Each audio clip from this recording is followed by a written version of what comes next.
Hello everyone, I am doctor Naina और आज मैं आपको पढ़ाऊंगी बायोफिज़िकल प्रोफाइल के बारे में।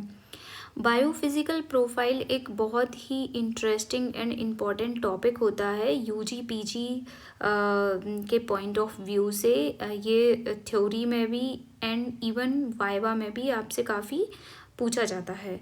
सो what is biophysical profile? It is basically antenatal fetal surveillance test. This is a very important line. अगर आपको थ्योरेटिकल पॉइंट ऑफ व्यू से लिखना है तो ये लाइन आप ज़रूर ऐड करें कि it is a antenatal fetal surveillance test.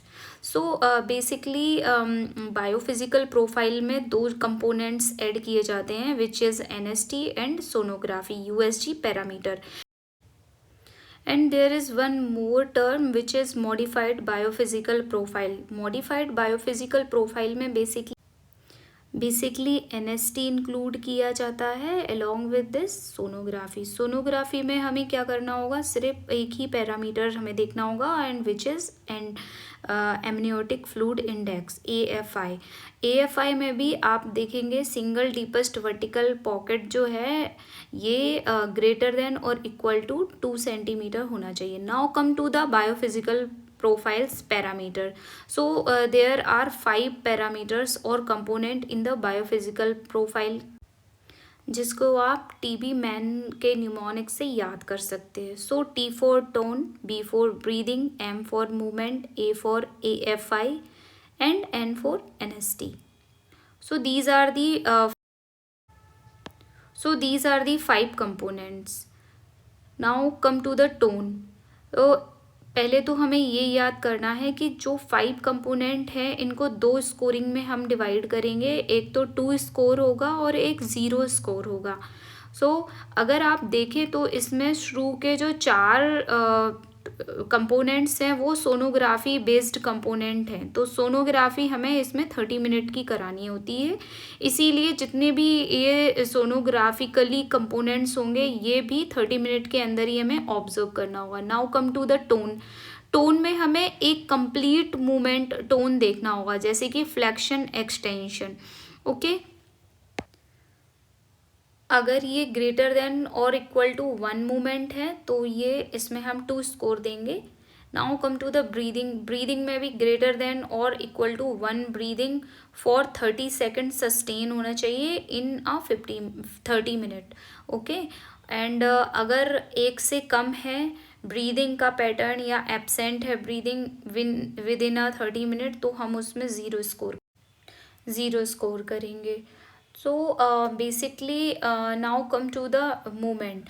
तो यूजुअली जो डेली फीटल मूवमेंट काउंट होते हैं हम उसमें पेशेंट को काउंसिल करते हैं कि विद इन 24 आवर के अंदर बेबी का मूवमेंट 10 to 12 और उससे ज़्यादा होना चाहिए। सो अगर अपन इसको 30 मिनट के अंदर डिवाइड करें तो 30 मिनट के अंदर ग्रेटर देन और इक्वल टू 3 मूवमेंट होने चाहिए बेबी के।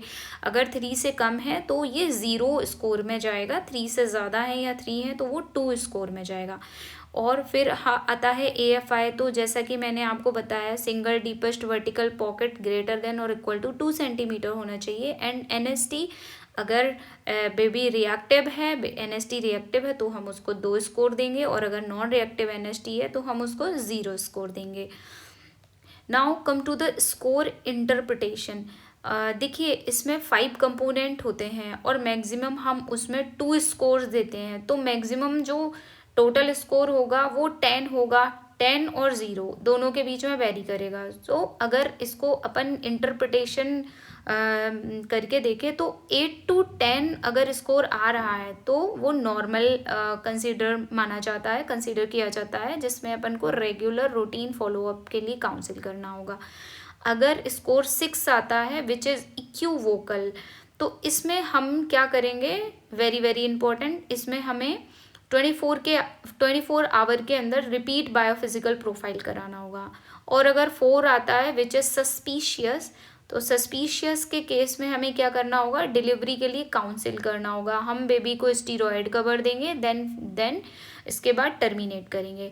And what about 0 to 2? 0 to 2 represent severe hypoxia, and severe hypoxia need immediate termination of pregnancy.